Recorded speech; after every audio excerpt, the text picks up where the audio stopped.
Hey there, we're working on Christ the Bridegroom, and I've got some of my facial highlights going on here. And as we did in the workshop the other day, I want to just kind of go over how the highlights have been working. I probably have about 10 coats, I'd say, at this point of the first flesh. And as I said, we started with the parts that are the brightest, the brow bone, and working up towards the hairline.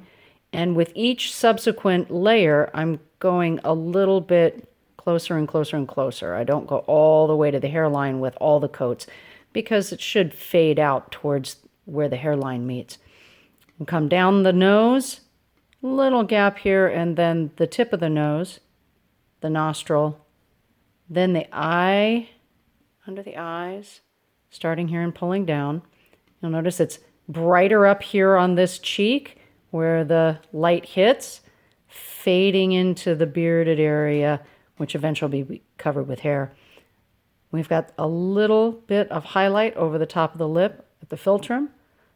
Highlighted both the lips. Now, once we're done with first flesh highlight, the only additional highlight goes on the lower lip.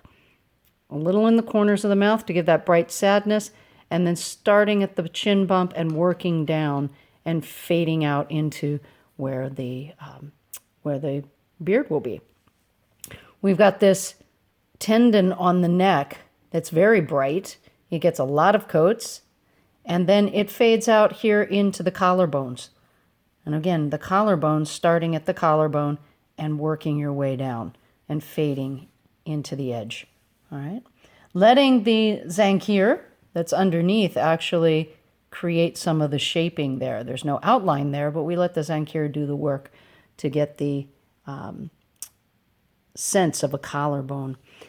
The brightest part of the neck highlight coming on the inside of this neck tendon, coming down and then fading out into the zankier, because this side of the picture is a little more in shadow than this side.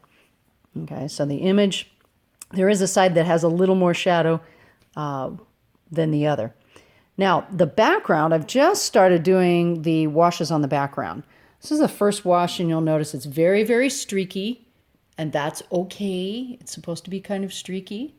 This is ultramarine blue, and it's watered down, so it's about the consistency of skim milk. And then you take that 1-inch wash brush and just wash with it. I'm going to do another layer of the medium red, then ultramarine blue, then red. And layering it on, eventually the brush strokes will kind of fade out, but you'll get a really nice effect that has both the blue and the red. I'll probably end with the medium red just to give it a little glow in the background there. So that kind of brings you up to speed on where we are, and happy painting.